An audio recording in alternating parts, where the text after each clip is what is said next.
चू फैंग ने भौं उठाई। ओह, तो फिर अब पवन सवार स्वर्गीय राजा की क्या प्रतिक्रिया होगी? ताओवादी झेन्यू जोर से हंसा। और क्या प्रतिक्रियाएं हो सकती हैं? अविश्वास होता है, फिर गुस्सा आता है, पागलपन होता है, लेकिन वे कुछ नहीं कर सकते। शांत होने के बाद, मेरे पास कुछ अनुमान है।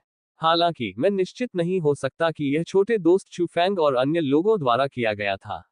आखिरकार पवन सवार स्वर्गीय राजा की नजर में आप दोनों के बीच ताकत का अंतर बहुत बड़ा है। यह इतना बड़ा है कि वह इस पर विश्वास नहीं कर सकता। हालांकि उस व्यक्ति ने इसे अपने बॉस बैंगनी सुनहरे स्वर्गीय राजा तक पहुंचाने के लिए एक विशेष विधि का उपयोग किया। हमें अभी भी ग्रीन सम्राट के महल में प्रवेश करते समय सावधान रहना होगा। चू फैंग ने सिर हिलाया। उसे पहले से ही इसकी उम्मीद थी, वरना मदद पाने के लिए इतनी मेहनत करने की जरूरत ही नहीं थी। इस समय सभी लोग एकत्रित थे। वु याओयांग की अपील वास्तव में मजबूत थी। उन्होंने वास्तव में दर्जनों दिव्य भगवान विशेषज्ञों को आकर्षित किया था। बाहरी दुनिया में ये सभी शीर्षस्थ अस्तित्व थे जिन्होंने एक क्षेत्र को हिलाकर रख दिया था। चल दर, चू फैंग ने हाथ हिलाकर आगे बढ़कर भीड़ का नेतृत्व किया और ग्रीन एम्परर पैलेस की ओर दौड़ना शुरू कर दिया। उसके पीछे खड़े लोग भी उत्साहित थे। पौराणिक ग्रीन सम्राट का महल। आज उसे वास्तव में इसका असली रूप देखने का मौका मिला। अगर वह अंदर मर भी जाता तो भी यह उसके लिए सार्थक होता। लोगों का समूह सभी विशेषज्ञ थे। जल्द ही वे ग्रीन सम्राट के महल के प्रवेश द्वार पर पहुंच गए। चू फैंग ने अपना सिर उठाया। वहां एक विशाल और शानदार महल चुपचाप खड़ा था। सोने की परत चढ़ी दीवारें और ड्रैगन की विभिन्न नक्काशी एक शाही परिवार की आभा बिखेर रही थी, जैसा कि देव राजवंश के युवराज के शयन कक्ष से अपेक्षित था। इसकी दिखावट से ही ये बहुत असाधारण था। जैसे ही हर कोई उनके सामने हरे सम्राट के महल को देखकर चौंक गया, चू फैंग ने चुपचाप अपनी काली अंगूठी को टटोला। दरवाजे की रखवाली कर रहे एनपीसी ने कहा था कि वह लोगों को अंदर ला सकता है। उसे अब कोई गलती नहीं करनी चाहिए, नहीं तो उसे शर्मिंदा होना पड़ेगा। सौभाग्य से चू फैंग की चिंताएं सच नहीं हुई।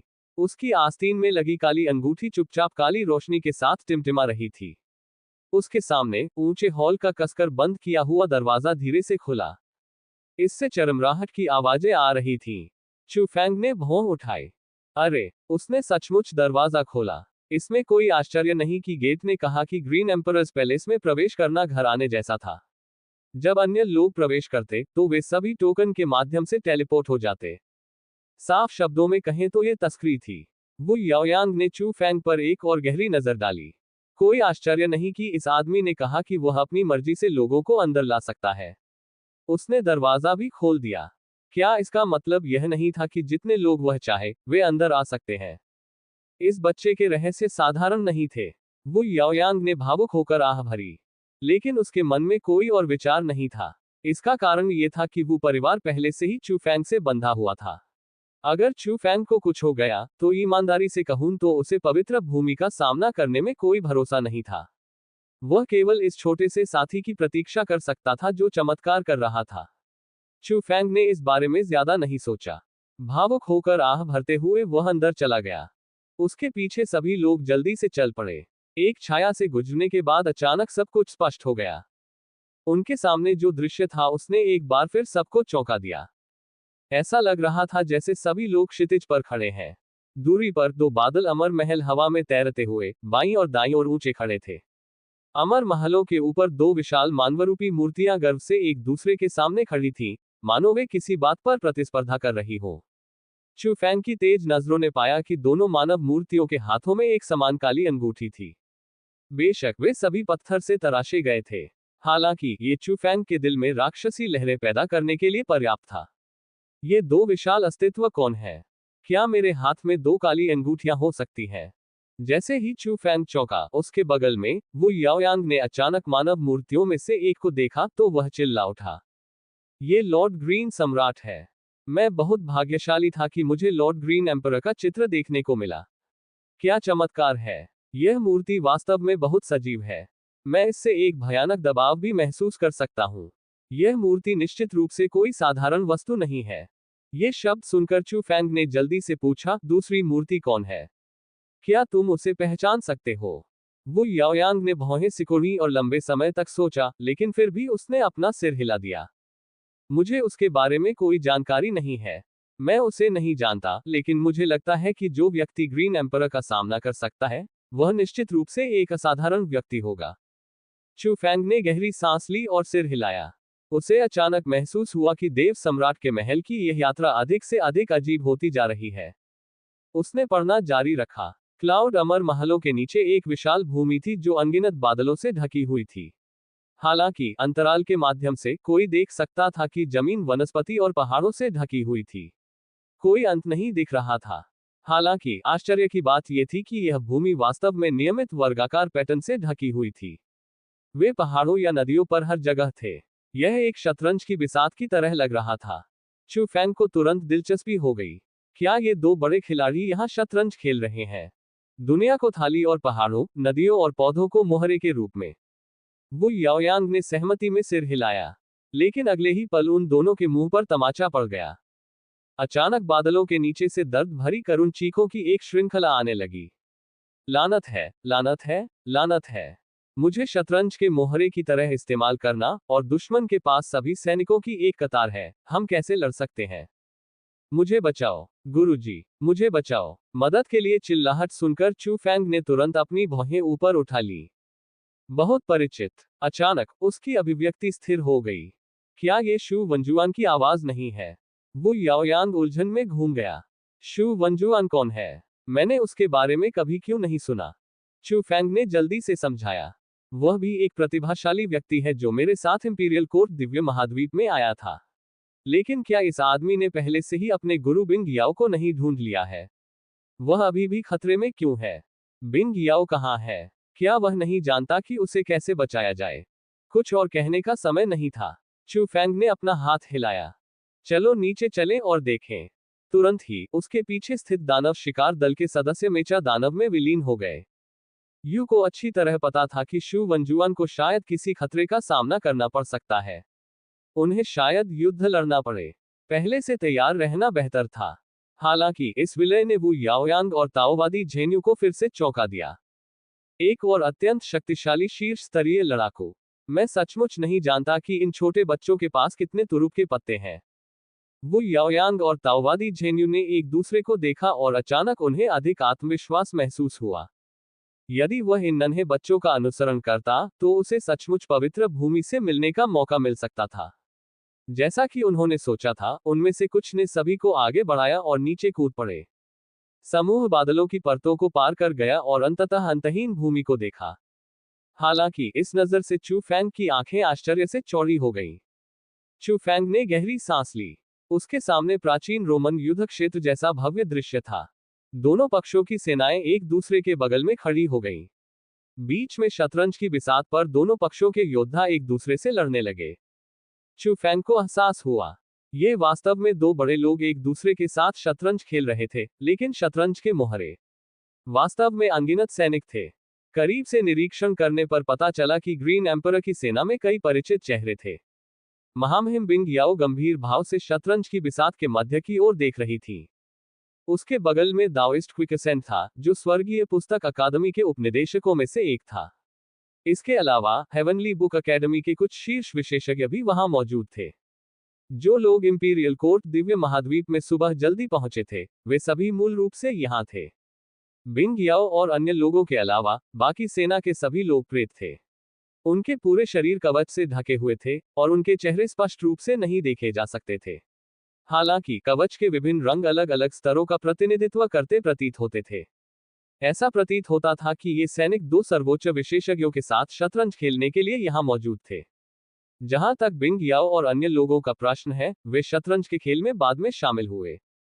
बेशक ये सब चू फेंग का अनुमान था। उसने दूसरी ओर देखा। नामहीन मूर्ति के नीचे कई सैनिक भी थे। हालांकि अधिकांश सैनिक अभी भी प्रेत थे। बिना अनुमान लगाए भौतिक शरीर वाले सभी लोग जानते थे कि ये पवित्र भूमि के अन्य राजा थे, है ना? जल्द ही चू फेंग ने अपने अनुमान की पुष्टि कर ली, क्योंकि उसने दूसरे पक्ष की भीड़ में ली युआन को खोज लिया था। ली युआन के पीछे बैंगनी सुनहरे बालों वाला एक मोटा आदमी 8 राजाओं का तथाकथित नेता, बैंगनी सुनहरा स्वर्गीय राजा होना चाहिए। इसके अलावा उसके कई परिचित लोग भी थे। हुआनपो आप भी यहाँ थे। वह चुपके से कुछ सैनिकों के पास जा रहा था। किसी को नहीं पता था कि वह क्या कर रहा है। मानव जाति और आत्मा जाति के 3 पूर्वजों में से एक जी चांगफेंग भी थे। हालांकि इस आदमी को कुछ गंभीर चोटें लगी थी। उसका बर्फ सा सफेद लबादा भी अस्त व्यस्त हो गया था। हे भगवान, सभी लोग यहाँ हैं। चू फेंग ने भावुक होकर आह भरी। अगले ही पल उसने अचानक शू वंजुआन की चीख फिर से सुनी। मास्टर, क्या मेरे लिए भागने का कोई रास्ता है? हमारी सेना सचमुच दयनीय है। तभी चू फेंग को अचानक याद आया कि वह किसी को बचाने के लिए यहाँ आया था। हालांकि जब वह करीब गया तो उसे ये भी पता चला कि शतरंज के बीच में लड़ रहे सैनिक बहुत मजबूत नहीं लग रहे थे। शू वंजुआन की तरफ से इस व्यक्ति ने वास्तव में सुधार किया था। वह पहले से ही एक प्रारंभिक चरण का दिव्य भगवान था। उसके अन्य साथी प्रेत सैनिक सभी दिव्य भगवान क्षेत्र से नीचे थे। दूसरी ओर दूसरा पक्ष वास्तव में अधिक मजबूत था। वे सभी दिव्य भगवान स्तर के विशेषज्ञ थे। हालांकि वे सभी साधारण प्रारंभिक अवस्था के दिव्य भगवान थे। कभी कभी 1 या 2 शक्तिशाली होते थे। अधिक से अधिक उनके पास एक साधारण मध्य अवस्था के दिव्य भगवान की शक्ति होती थी। इतनी ताकत के साथ क्या बिंग याओ अपने हाथ की एक लहर से उसे बचाने में सक्षम नहीं होगी? उसने उन्हें क्यों मझधार में छोड़ दिया? वह तो बस अपने शिष्य को मरते हुए देखने जा रही थी। क्या शू वंजुआन ने अपना पक्ष खो दिया था? चू फेंग के मुंह के कोने फड़क उठे।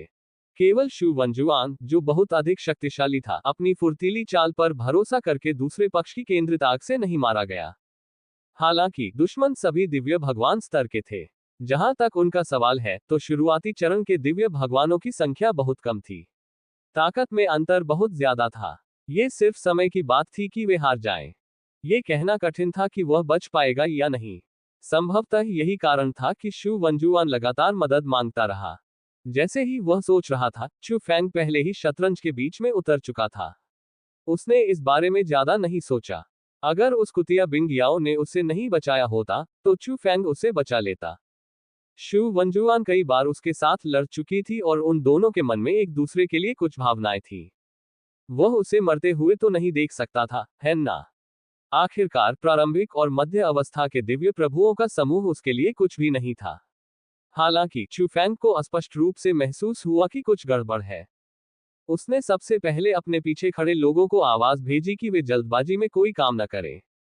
उसके लिए अकेले जाना ही काफी था। अगले ही पल, एक पल में चू फेंग शतरंज की बिसात के केंद्र में पहुंच गया, जहां लड़ाई केंद्रित हो गई थी। अचानक आए इस आंकड़े ने सभी को चौंका दिया। दाओवादी क्विकसैंड हैरान था। यह आदमी कहां से आया है? क्या ये शतरंज के खेल में शतरंज की बिसात पर चढ़ने की हिम्मत करता है? क्या इसे बिजली गिरने से मरने का डर नहीं है? हालांकि बिंग याओ ने अचानक अपनी खूबसूरत आंखें चौड़ी कर ली। वह जितना अधिक इस अचानक सामने आए व्यक्ति को देखती, वह उतना ही अधिक परिचित होता जाता। ये वह बदचलन है। हालांकि वह नियमों को जाने बिना ही क्यों भागा? क्या वह मौत को दावत दे रहा है? हमें आखिरी बार मिले हुए अभी आधा साल ही हुआ है, लेकिन आपकी आभा पहले से ही इतनी शक्तिशाली है। दिव्य भगवान, आप इतने तेज कैसे हो सकते हैं? हालांकि वह नियमों को जाने बिना ही क्यों भागा? क्या वह मौत को दावत दे रहा है? उसके सामने हुआंग पुयू ने भी अपना काम बंद कर दिया था। उसने असहाय भाव से चू फेंग को देखा। यह आदमी मुझे सचमुच परेशान कर रहा है। वह हर जगह क्यों है? वह सचमुच मेरा दुश्मन है। सौभाग्य से इस बार मैंने पहले ही काफी कुछ जमा कर लिया है। ग्रीन एम्परर्स पैलेस वास्तव में मेरी धन्य भूमि है। उसके बगल में जी चांगफेंग ने अचानक भौहें सिकोड़ ली। चू फेंग, वह वास्तव में अंदर आया। उसे अंदर आने का अधिकार कहां से मिला? कुछ ही दूरी पर ली युआन के होंठ थोड़े मुड़ गए। वह दिलचस्प छोटा सा साथी। लेकिन क्या 5वें भाई की मौत का तुमसे कोई संबंध है? सबसे अधिक प्रतिक्रिया देने वाला व्यक्ति निस्संदेह शू वंजुआन था, जो एक कठिन लड़ाई लड़ रहा था। चू फेंग का जाना पहचाना चेहरा देखकर शू वंजुआन लगभग रो पड़ा। भाई, क्या तुम मुझे बचाने आए हो? अगले ही पल शू वंजुआन अचानक जाग गया और जल्दी से चिल्लाया, चू फेंग, जल्दी से चले जाओ, पास मत आओ। अब हम शतरंज के खेल में हैं। अगर कोई भी हस्तक्षेप करने की हिम्मत करता है तो उसे बिजली से दंडित किया जाएगा। आप इसका सामना नहीं कर पाएंगे। चू फेंग के मुंह के कोने फड़क उठे। अरे, तुमने पहले क्यों नहीं कहा? हालांकि चू फेंग की गति के कारण वह पहले ही युद्ध में भाग ले चुका था। यह पहली बार था जब चू फेंग को लगा कि ज्यादा तेज होना अच्छी बात नहीं होगी। उसने आह भरी। हालांकि चूंकि वह पहले से ही यहाँ था, इसलिए उसे इस बात की परवाह नहीं थी कि बिजली गिरी है या नहीं। उसे पहले उन्हें बचाना था। जब वह इस पर विचार कर रहा था, तो वह धीरे से पलटा और अचानक दानव संहारक को बाहर निकाल लिया। झनकार! अगले ही क्षण सभी ने देखा कि एक काली कृपाण की किरण तुरंत आकाश को चीरती हुई चली गई।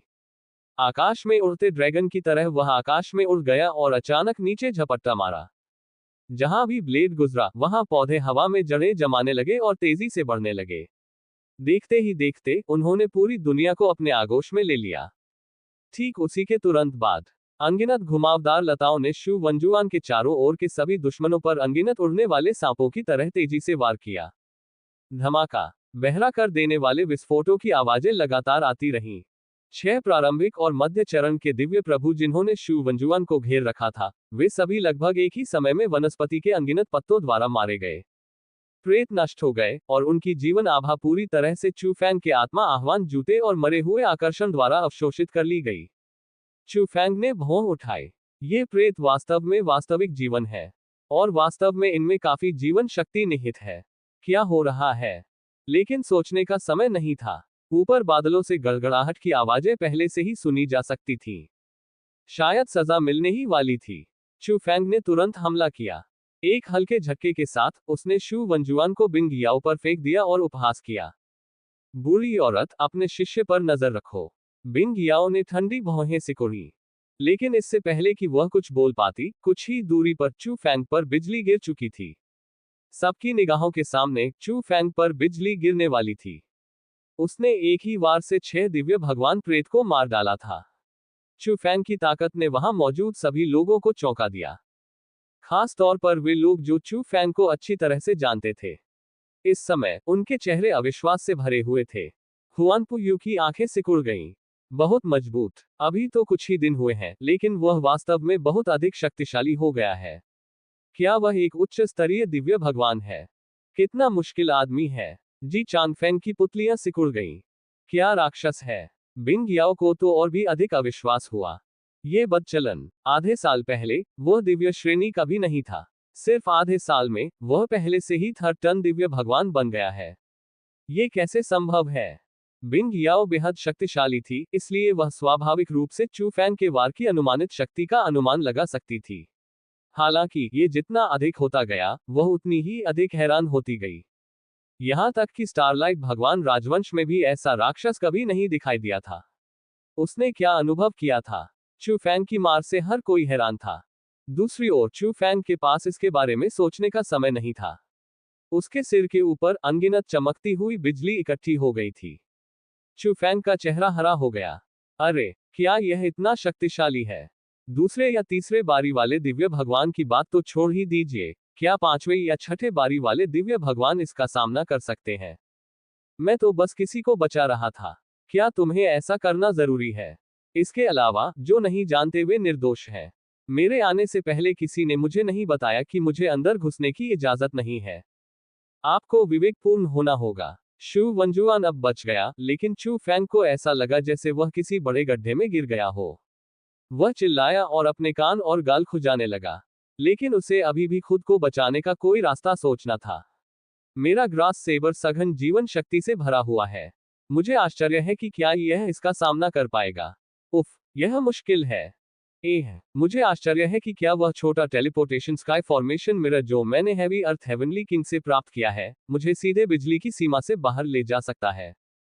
हालांकि ये पवित्र भूमि के लोगों को ये बताने के बराबर है कि मैंने भारी पृथ्वी के स्वर्गीय राजा को मार डाला है। या फिर मुझे फिर से बिग बैंग का इस्तेमाल करना चाहिए। बिजली से सीधे मुकाबला करने से शायद अधिकांश प्रभाव को कम किया जा सके। हालांकि मुझे अपना ये तुरुप का पत्ता उजागर करना होगा। दूसरे पक्ष के कई दुश्मन हैं। मुझे क्या करना चाहिए? उसने कुछ योजनाएं सोची। चू फैंग असंतुष्ट था। हालांकि जब बिजली की चमक से सबका ध्यान भंग हुआ, तो किसी ने ध्यान नहीं दिया। यहां तक कि चू फैंग को भी कुछ महसूस नहीं हुआ। उसकी आस्तीन में लगी काली अंगूठी अनजाने में काली रोशनी से टिमटिमा उठी। अगले ही क्षण उसके सिर के ऊपर चमकती बिजली को मानो सर्वोच्च आदेश का आभास हो गया और वह तेजी से विलुप्त होने लगी। अंधेरा आकाश तुरंत साफ हो गया। यहां तक कि उसके सिर पर छाया कोहरा भी अब काफी कम हो गया था। अरे, क्या हो रहा है? चू फेंग ने आश्चर्य से ऊपर देखा। ये बिजली मेरे भाषण से हिल गई है। क्या यह अब मुझ पर प्रहार करने की योजना नहीं बना रही है? बाकी लोग एक दूसरे की ओर देखने लगे। उन्हें कुछ पता नहीं था कि क्या हुआ था। हालांकि चू फेंग को इसकी परवाह नहीं थी। वह पहले भाग गया। एक झटके में वह शतरंज की बिसात से फिसलकर ग्रीन सम्राट की सेना के शिविर में पहुंच गया। इसमें कुछ नहीं किया जा सकता था। दूसरी तरफ की तुलना में यहां दुश्मन कम थे। ये बिंग याओ था। उसने उस महिला की अविश्वसनीय आवाज साफ सुनी थी। क्या वे उसे नीची नजर से देख रहे थे? मैं थोड़ा तेजी से सुधार क्यों नहीं कर सकता? अगले ही पल चू फेंग पहले से ही ग्रीन सम्राट के शिविर में पहुंच चुका था। यू और अन्य लोग भी जल्दी आ गए थे। हालांकि इससे पहले कि चू फेंग कुछ बोल पाता, उसके कानों में एक तेज आवाज सुनाई दी। लेस देन नली ग्रेटर देन संरेखण चयन पूरा हो गया है। मूल्यांकनकर्ता चू फेंग, ग्रीन सम्राट के शिविर में सफलतापूर्वक शामिल होने पर बधाई। वर्तमान सैन्य योग्यता रैंक सैनिक 0/10,000। चू फेंग की आंखें चौड़ी हो गईं। क्या ऐसे ही शामिल हो गए? मुझे तो ये भी नहीं पता कि तुम क्या कर रहे हो। उसी समय शू वंजुआन आया और चू फेंग के कंधे को थपथपाया। भाई, तुम सचमुच एक अच्छे दोस्त हो। मैं तुम्हारी दयालुता को याद रखूंगा। चू फेंग के मुंह के कोने फड़क उठे। वह इस आदमी से परेशान नहीं हो सका और पूछा, क्या कोई मुझे बता सकता है कि यहाँ क्या हो रहा है? तुम सब क्या कर रहे हो? शू वंजुआन को नजरअंदाज किए जाने पर गुस्सा नहीं आया। इसके बजाय उसने पास ही में पड़ी पत्थर की पट्टिका की ओर इशारा किया। देखो, ये सब लिखा हुआ है। जब तुम देखोगे तो तुम्हें पता चल जाएगा। साफ शब्दों में कहूं तो हम दोनों सम्राटों के हाथों में शतरंज के मोहरे मात्र हैं। चू फेंग ने कुछ नहीं कहा। यह सुनकर वह सीधे पत्थर की पट्टिका के पास गया। पत्थर की पट्टिका पर 3 शब्द लिखे थे। सम्राट की शतरंज। चू फेंग ने भौं उठाई। सम्राट की शतरंज, कितना प्रभावशाली नाम है। वह आगे बता रहा। लेस देन नली ग्रेटर देन सम्राट के शतरंज के नियम। लेस देन नली ग्रेटर देन दोनों शिविरों के सभी सैनिकों को 4 रैंकों में विभाजित किया जाता है। सैनिक, जनरल, कमांडर और उच्च स्तरीय राजा। सभी सैनिकों को शतरंज के खेल के प्रत्येक दौर में केवल एक बार खेलने की अनुमति है। लेस देन नली ग्रेटर देन हर दौर में दोनों पक्ष एक निश्चित रैंक के सभी सैनिकों को एक दूसरे से लड़ने के लिए बेतरतीब ढंग से भेजेंगे। एक पक्ष या तो मर जाएगा या वापस शिविर में भाग जाएगा और दूसरा पक्ष जीत जाएगा। लेस देन नली ग्रेटर देन सम्राट के शतरंज का प्रत्येक राउंड कुल 3 राउंड तक चलेगा। ये 3 में से सर्वश्रेष्ठ गेम है। सभी सैनिक अपने योगदान के अनुसार बड़ी संख्या में सैन्य योग्यता प्राप्त कर सकते हैं। सैन्य योग्यता का आदान प्रदान सैन्य शिविर के खजाने की तिजोरी में खजाने के लिए किया जा सकता है। लेस देन नली ग्रेटर देन जब पूरा टूर्नामेंट समाप्त हो जाएगा तो सबसे अधिक जीत हासिल करने वाले समूह को एक रहस्यमय इनाम मिलेगा। नियम तो बहुत थे, लेकिन ये मुख्य थे। इस समय सभी लोग उसके पीछे चले गए। शू वंजुआन ने उसे याद दिलाया। मुझे नहीं पता कि यह नियम कितने साल पहले से है। अब कोई उच्च स्तरीय राजा नहीं है। दोनों पक्षों में सर्वोच्च पद कमांडर है। चू फेंग ने सिर हिलाया और अपनी ठुड्डी रगड़ी। इस शतरंज के खेल के नियम मुझे मेरे गृहनगर की एक कहानी की याद दिलाते हैं। तियानजी घोड़ों की दौड़। चूंकि यह 3 में से सर्वश्रेष्ठ है, दूसरे शब्दों में सबसे सही स्थिति यह है। यदि हमारा पक्ष दूसरे पक्ष के कमांडर से लड़ने के लिए सबसे कमजोर सैनिकों का उपयोग कर सकता है, फिर कमांडर का उपयोग दूसरे पक्ष के जनरल को मारने के लिए कर सकता है, और जनरल दूसरे पक्ष के सैनिकों को मारने के लिए कर सकता है और 2 जीत हासिल कर सकता है, तो क्या इसका मतलब यह है कि हमने सम्राट की शतरंज के इस दौर को जीत लिया है? ये नियम ज्यादा कठिन नहीं है। शू वंजुआन ने सिर हिलाया। ये बात तो सही है, लेकिन अगले ही पल बिंग याओ की ठंडी आवाज सुनाई दी। ये बात तो सही है, लेकिन सच्चाई उतनी सरल नहीं है जितनी आप सोच रहे हैं। सबसे पहले, सम्राट की लड़ाई के हर दौर में कोई भी पक्ष यह नहीं जानता कि दूसरा पक्ष किस रैंक के सैनिकों को भेजेगा। सही निर्णय लेना बहुत मुश्किल है। अगर कोई सावधान नहीं है तो ये दूसरे पक्ष की मदद भी कर सकता है। दूसरी बात, तुम्हें ये जानना होगा कि प्रत्येक रैंक के सैनिकों की संख्या अनंत नहीं है।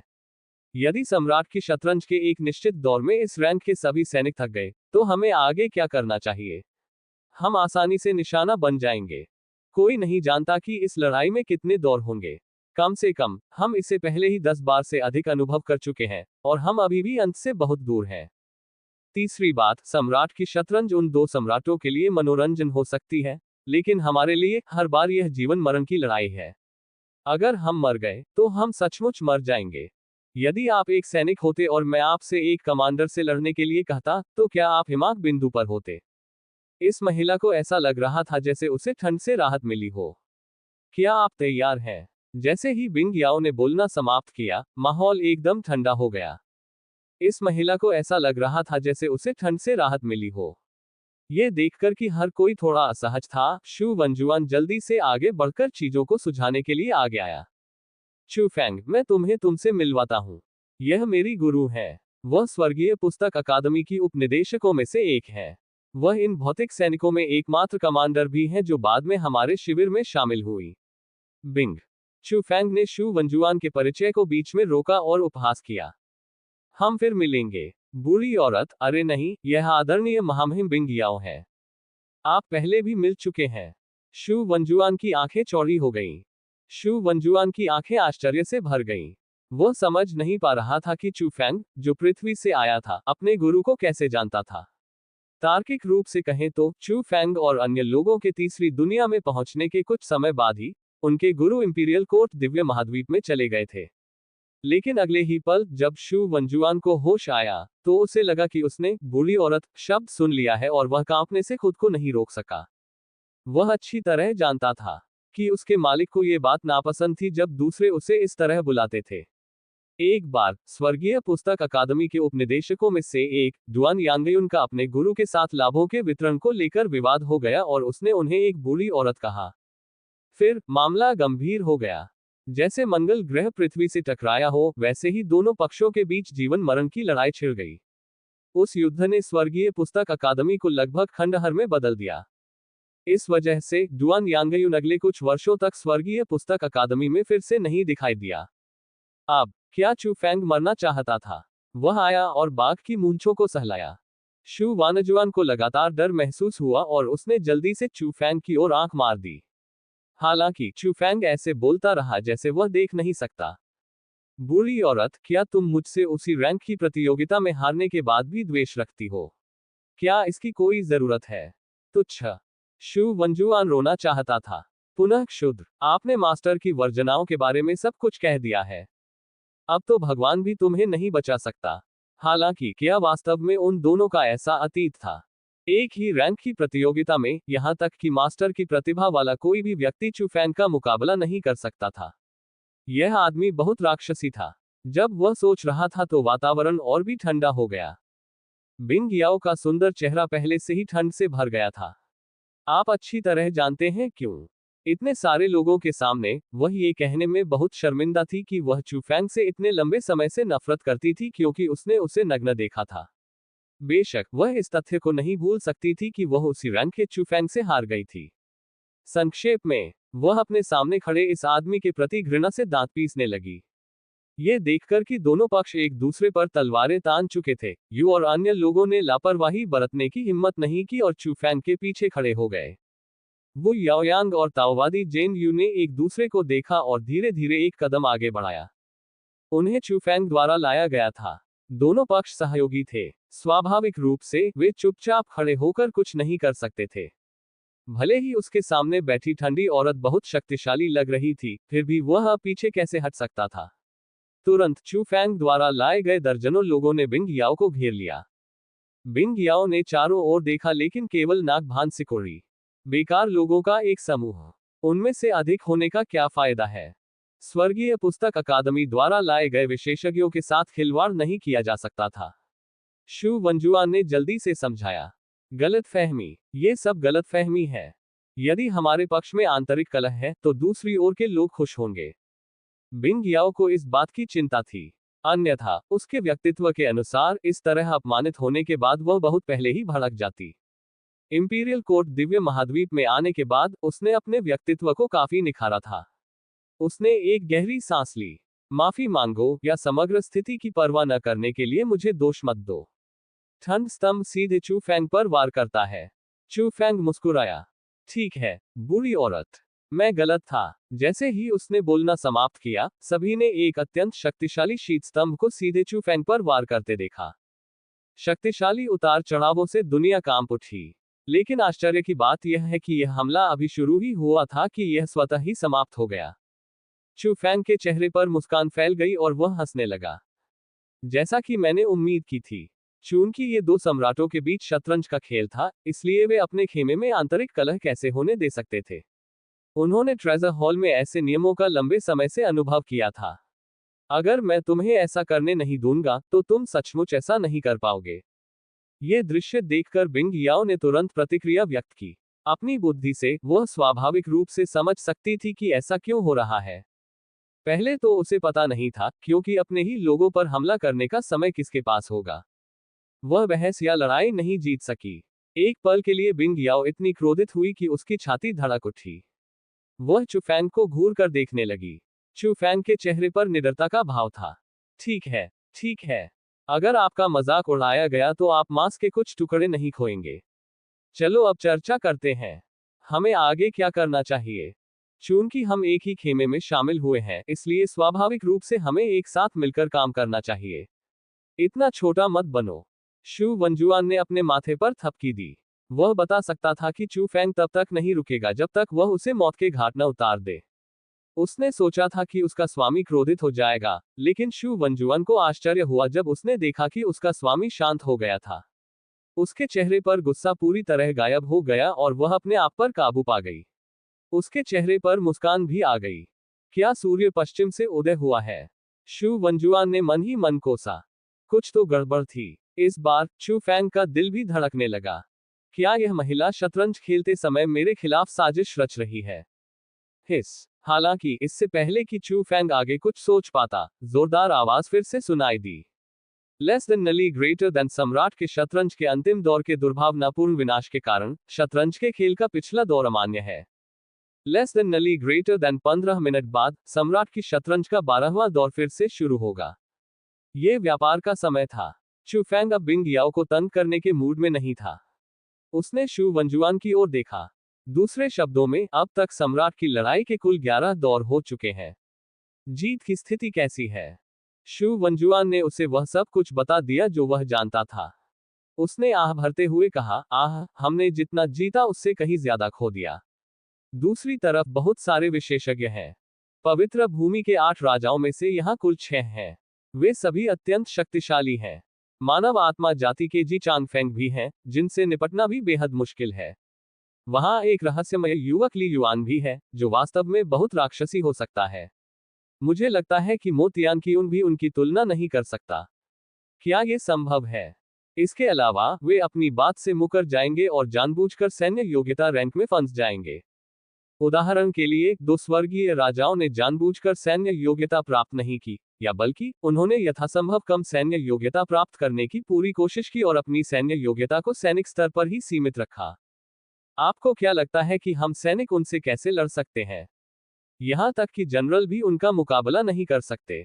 उनके पास कई विशेषज्ञ हैं और वे ये कर सकते हैं। हमारे पास पहले कोई विकल्प नहीं था। इसलिए इन 11 राउंड में हमने वास्तव में केवल 3 राउंड ही जीते। चू फैंग गहरी सांस लेने से खुद को रोक नहीं सका। स्कोर 3 से 8 था। ये वास्तव में हास्यास्पद रूप से खराब था। मूल रूप से चू फैंग ने सोचा था कि भले ही वे हीन हो, ये बहुत हास्यास्पद नहीं होगा। आखिरकार बिंग याओ के साथ लाइन में रहने से उनके जीतने की संभावना अभी भी सुनिश्चित होनी चाहिए। आखिरकार अब भी चू फैंग बिंग याओ की ताकत को नहीं देख सका। लेकिन किसने सोचा था? बेशक दूसरा पक्ष सचमुच बहुत शक्तिशाली था। वहां बहुत सारे विशेषज्ञ थे। तो फिर उसे इससे कैसे निपटना चाहिए? चू फैंग ने भौहें सिकोड़ी। उसने उन लोगों की ओर देखा जिन्हें वह साथ लाया था, जिनमें वह स्वयं भी शामिल था। वह बुदबुदाने से खुद को रोक नहीं सका, शायद हम ही उस स्थिति से बाहर निकलने की कुंजी है। जब वह विचार कर रहा था, तो आकाश में फिर से एक तेज आवाज गूंजी।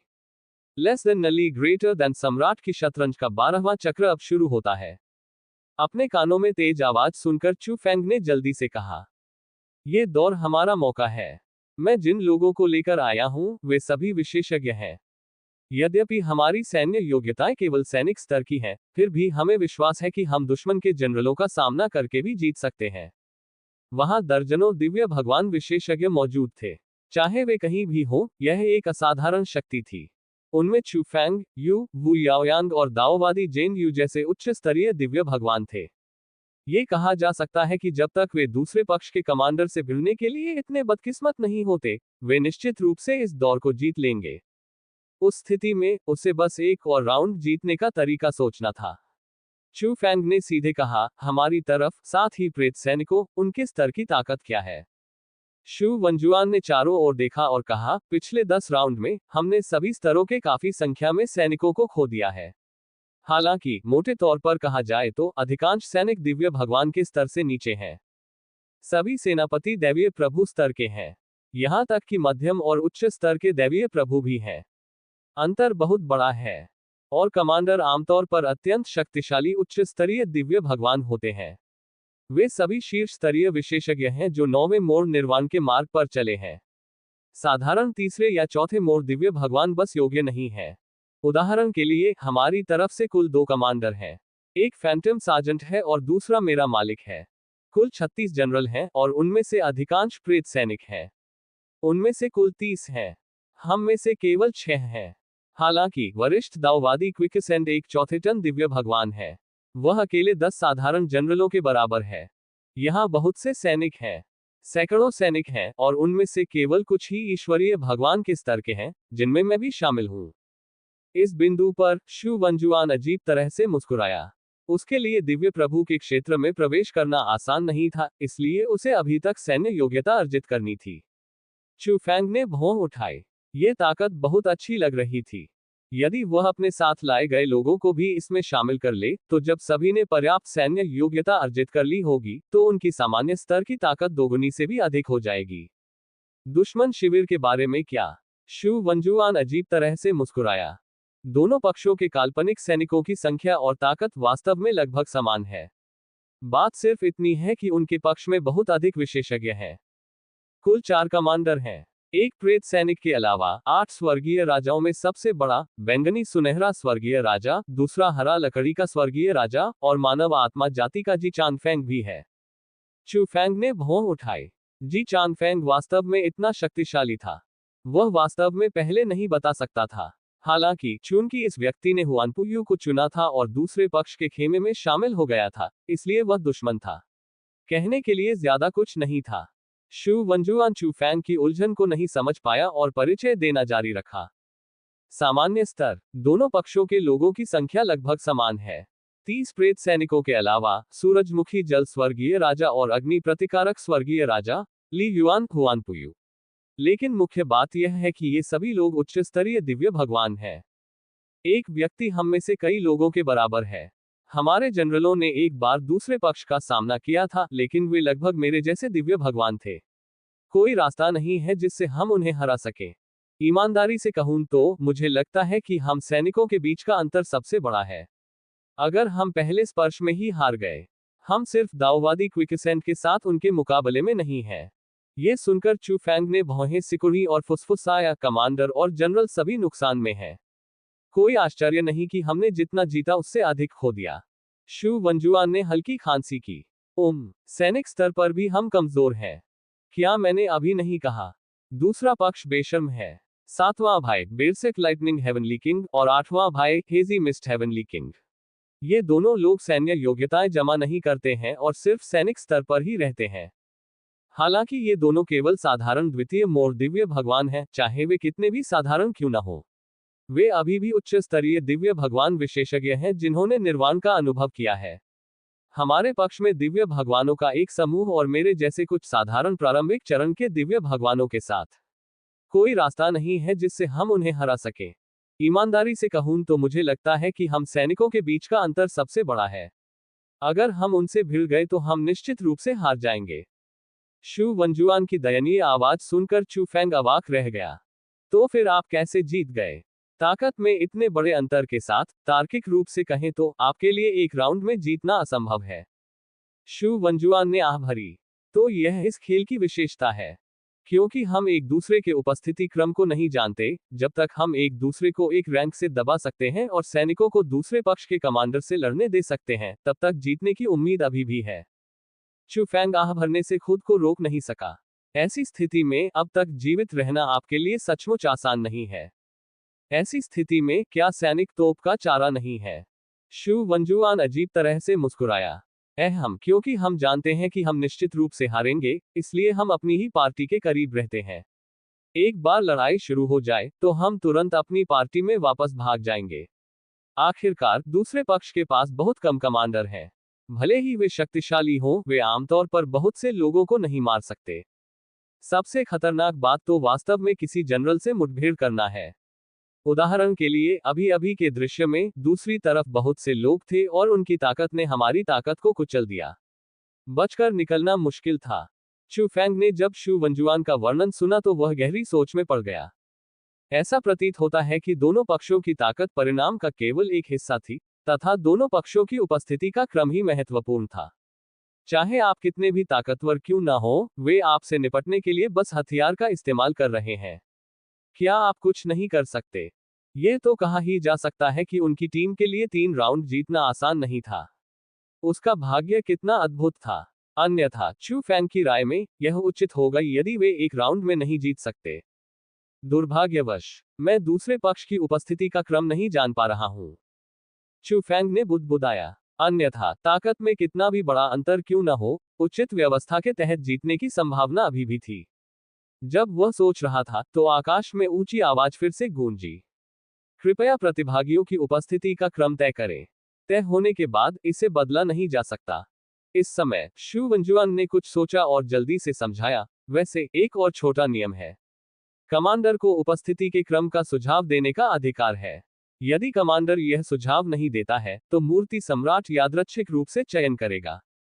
इस बिंदु पर शू वंजुआन अपनी आवाज कम करने से खुद को रोक नहीं सका। उसने आगे बढ़ने से पहले अपने मालिक की ओर ध्यान से देखा। हम सबने कोशिश की है। सम्राट अधिक विश्वसनीय है।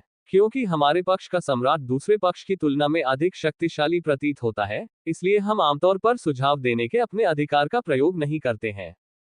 चू फेंग मुस्कुराया। दूसरे शब्दों में, बिंग याओ दूसरे पक्ष को मात नहीं दे सका।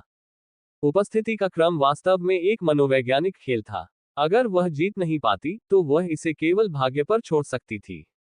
सौभाग्यवश उनके पक्ष के सम्राट अधिक शक्तिशाली थे, इसलिए उन्हें शतरंज के खेल पर अधिक पकड़ थी। चू फेंग ने अनुमान लगाया कि यह 3 राउंड जीतने की कुंजी थी। वह सोच ही रहा था कि दोनों पक्षों की उपस्थिति का क्रम तय हो गया। उसने एक गहरी सांस ली। चू फेंग ने खुद से कहा, ऐसी स्थिति में आइए पहले चरण में इसका परीक्षण करें और देखें कि यह कैसे काम करता है। जब वह सोच रहा था तो आकाश से एक तेज आवाज आई। सम्राट के शतरंज के 12वें चक्र में पहला खेल हरे सम्राट के शिविर के जनरल रैंक सार्जेंट और निचले सम्राट के शिविर के कमांडर रैंक सार्जेंट के बीच होगा। यह आवाज सुनकर चू फेंग ने भौहें उठाई। तो दूसरे पक्ष के सम्राट को उदास सम्राट कहा जाता है। कितना अजीब सम्राट शीर्षक है। जब वह होश में आया तो चू फेंग थोड़ा चिंतित था। एक जनरल और एक दुश्मन कमांडर के बीच मुकाबला। क्या यह दूसरे पक्ष को मुफ्त में जीत दिलाने के बराबर नहीं था? हालांकि दूसरे पक्ष में केवल 4 कमांडर और 36 जनरल थे, फिर भी सबको पता था उनके पास जीतने का कोई मौका नहीं था। बैंगनी स्वर्णिम स्वर्गीय राजा जैसे शीर्ष स्तरीय विशेषज्ञ के स्तर तक पहुंचने के लिए वे दिव्य भगवान के दायरे से लगभग परे थे। वे पहले से ही मास्टर भगवान के स्तर के बेहद करीब थे। इस प्रकार चाहे कितने भी साधारण प्रारंभिक अवस्था और मध्य अवस्था के दिव्य भगवान हो, वे उनका कुछ नहीं कर सकते थे। जिस क्षण से इस युद्ध को चुना गया था, इसका परिणाम पहले से ही निश्चित था। ये बात सभी को समझ में आ गई। चू फेंग की भौहें आपस में सिकुड़ी हुई थीं। उस स्थिति में वह केवल यही आशा कर सकते थे कि उनकी लड़ाकू शक्ति कम हो जाएगी। स्वर्गीय पुस्तक अकादमी द्वारा लाए गए दिव्य भगवान विशेषज्ञों से निपटना आसान था। वे सभी बहुत होशियार थे। ये जानते हुए कि वे उसका मुकाबला नहीं कर सकते, वे सब पीछे खड़े हो गए। युद्ध के आरंभ में ही वे अपनी अपनी ओर भाग गए। हालांकि वे प्रेत सैनिक मुसीबत में थे।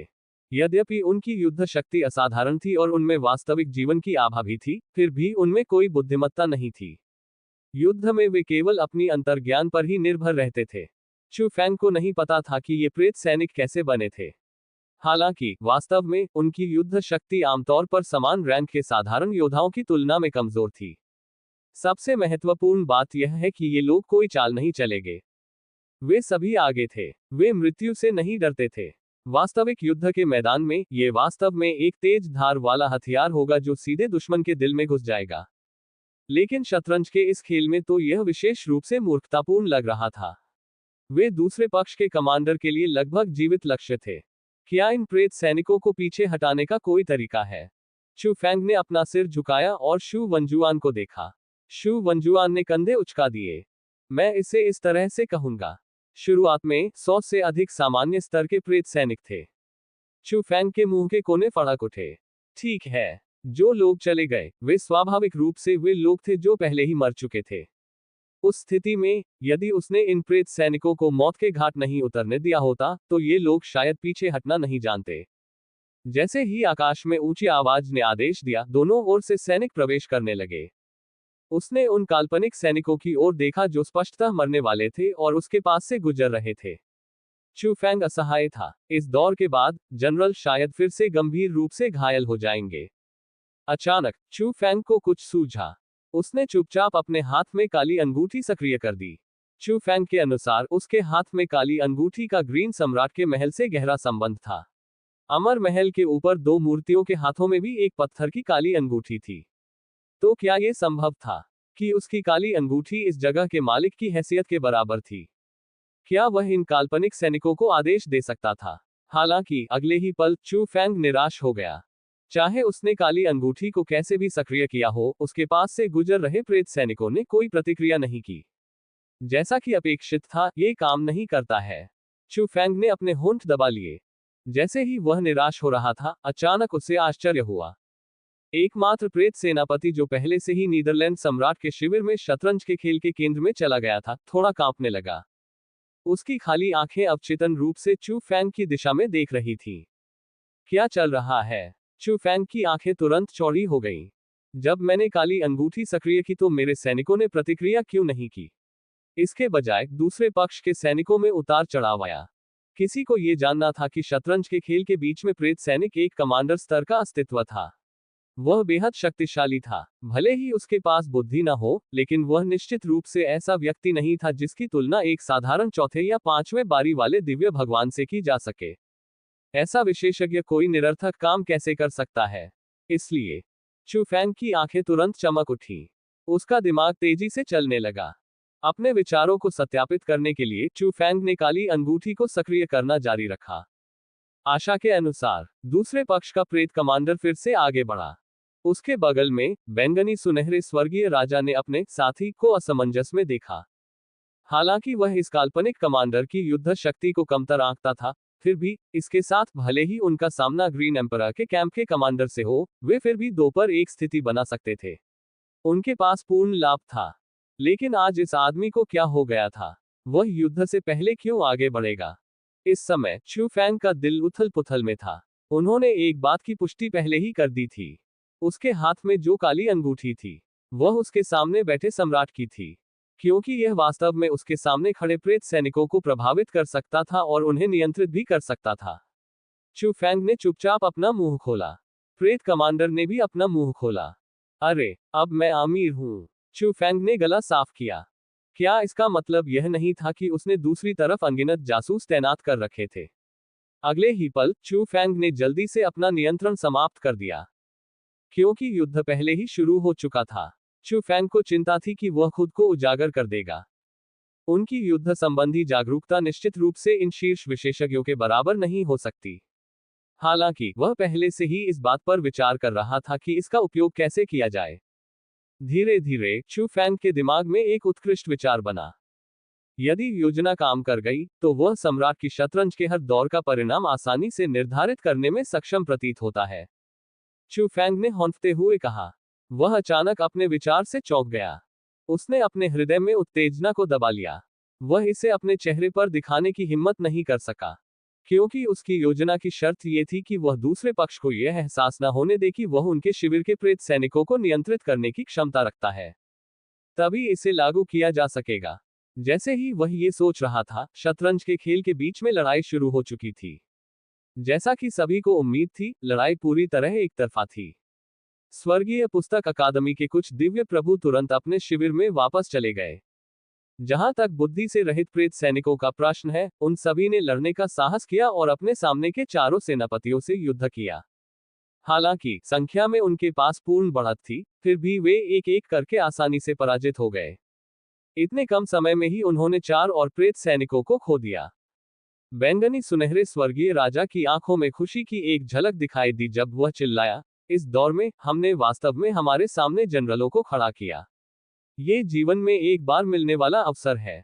जब तक हम इन सभी प्रेत जनरलों को खाने और बड़ी संख्या में सैन्य योग्यता प्राप्त करने का अवसर लेते हैं, तब तक हम दूसरे पक्ष की आशा को भी पूरी तरह से काट सकते हैं। प्रेत सैनिकों का सफाया कर दिया गया है। चू फेंग और अन्य की पुनःपूर्ति के साथ भी तो क्या हुआ? दोनों पक्षों के जनरल एक ही शुरुआती रेखा पर लौट आएंगे। स्पष्टतः बैंगनी स्वर्णिम स्वर्गीय राजा वर्तमान स्थिति को बहुत अच्छी तरह समझता था। चारों कमांडरों, चारों दिशाओं को कवर करो, किसी को भी जीवित मत छोड़ो। ग्रीनवुड हेवनली किंग और जी चांग फेंग को कोई आपत्ति नहीं थी। यह सबसे उत्तम परिणाम था। यद्यपि काल्पनिक कमांडरों के पास खुफिया जानकारी नहीं थी, फिर भी वे कुछ बुनियादी सामरिक सहयोग को पूरी तरह से अंजाम दे सकते थे। इसलिए अगले ही पल प्रेत सैनिक घेर लिए गए। जब शू वंजुआन ने यह दृश्य देखा तो वह आश्चर्यचकित हुए बिना नहीं रह सका। ये खत्म हो गया है। ये सचमुच खत्म हो गया है। ये सभी प्रेत सैनिक मरने वाले हैं। बिंग याओ ने भी अपनी भौहें सिकोड़ ली। यदि ऐसा ही चलता रहा तो भविष्य में ग्रीन एम्परर के खेमे के लिए स्थिति और अधिक कठिन होती जाएगी। हालांकि किसी को भी यह एहसास नहीं हुआ कि चू फेंग गुप्त रूप से किसी काम में व्यस्त था। ग्रीन एम्परर के खेमे के लिए लड़ाई तुरंत अपने सबसे महत्वपूर्ण क्षण पर पहुंच गई। हालांकि बिंग याओ और अन्य लोग केवल चिंतित महसूस कर सकते थे। वे इसमें बिल्कुल भी हस्तक्षेप नहीं कर सकते थे। वे केवल असहाय होकर देख सकते थे क्योंकि उनके पक्ष में जनरल स्तर के प्रेत सैनिकों की संख्या कम होती जा रही थी। सौभाग्य से इन काल्पनिक सैनिकों के पास शुरू में कुछ संयुक्त युद्ध संरचनाएं थीं। तभी वे मुश्किल से टिके रह सके और सीधे तौर पर पराजित नहीं हुए। हालांकि अगर वह कुछ समय तक भी रुका रहा तो परिणाम अप्रत्याशित नहीं होगा। यदि वे ऐसा करते रहे तो वे और अधिक समय तक इसमें विलंब करते रहेंगे। चू फेंग स्वाभाविक रूप से इस वास्तविकता को जानता था, इसलिए वह कुछ अलग तरीके आजमा रहे थे। उसने शतरंज की बिसात के बीच की ओर देखा। युद्ध जारी रहा और उसकी गर्जना धरती हिला देने वाली थी। बैंगनी स्वर्णिम स्वर्गीय राजा और अन्य लोग अत्यंत शक्तिशाली थे। उनके द्वारा की गई हर हरकत से अंतरिक्ष में चीख पुकार मच जाती थी। एक हल्का सा मुक्का भी अंतरिक्ष को चकनाचूर कर सकता था, जिससे आसपास का वातावरण एक ब्लैक होल में गिर सकता था। ग्रीनवुड हेवनली किंग और जी चांग फेंग थोड़े कमजोर थे, लेकिन कोई यह बता सकता था कि वे दोनों उत्कृष्ट उच्च स्तरीय दिव्य भगवान थे। वे सभी वर्तमान चू फेंग की तुलना से बहुत दूर थे। चू फेंग ने अपनी ठोड़ी रगड़ी। वह अभी भी इन सर्वोच्च उच्च स्तरीय दिव्य प्रभुओं से बहुत दूर था। हालांकि मुझे लगता है कि मुझे जल्दी से आपके करीब आने का अवसर मिल गया है। चू फेंग की आंखों में उत्साह दिखाई दिया, क्योंकि अभी अभी जब उसने काली अंगूठी को तेजी से रगड़ा था तो दुश्मन के काल्पनिक कमांडर की प्रतिक्रिया और अधिक तीव्र हो गई थी। एक निश्चित क्षण तक चू फेंग को अचानक महसूस हुआ कि उसके सामने का दृश्य बदल गया है। वह शतरंज के खेल के बाहर लड़ाई नहीं देख रहा था, बल्कि उसके बीच में उसने वास्तव में दुश्मन के काल्पनिक कमांडर को अपने वश में कर लिया था। उसे लगा कि इस प्रेत कमांडर के शरीर को नियंत्रित करने के लिए उसे बस थोड़ा सा सोचने की जरूरत है। वह अमीर था, क्या ये किसी उच्च स्तरीय दिव्य भगवान की युद्ध शक्ति के समतुल्य नहीं था? और सबसे महत्वपूर्ण बात, ये दुश्मन की तरफ था, एक अति उच्च कोटि का जासूस। चू फेंग बहुत खुश हुआ। इस तरह उसकी योजना निस्संदेह और भी अधिक परिपूर्ण होगी। लेकिन उससे पहले मुझे ज्यादा से ज्यादा जनरल स्तर के प्रेत सैनिकों को बचाने का तरीका सोचना होगा। वे भी पीछे के दुर्लभ लड़ाके हैं। चू फेंग मुश्किल में था। सबसे महत्वपूर्ण बात यह है कि वह इस तथ्य को उजागर नहीं कर सका कि काल्पनिक कमांडर को नियंत्रित किया जा रहा था। अन्यथा उसकी योजना सफलतापूर्वक क्रियान्वित नहीं हो पाती। तो मुझे क्या करना चाहिए? प्रेत सेनापति ने अपना सिर उठाया और चारों ओर देखा। बैंगनी स्वर्णिम स्वर्गीय राजा और हरे लकड़ी के स्वर्गीय राजा एक गर्म युद्ध के बीच में थे, क्योंकि वे अपने स्वयं के सैन्य गठन पर उन्मत्त रूप से बमबारी कर रहे थे। दूसरी ओर जी चांग फेंग बहुत ज्यादा सक्रिय नहीं लग रहा था। उसने सिर्फ साइड से ही सहायता की। कोई नहीं जानता था कि यह आदमी क्या सोच रहा था। शायद मैं जी चांग फेंग का उपयोग कर सकता हूं। प्रेत कमांडर को अपने वश में करके चू फेंग ने फिर से योजना बनानी शुरू कर दी। जल्द ही अवसर आ गया। बैंगनी स्वर्णिम स्वर्गीय राजा अचानक दहाड़ा।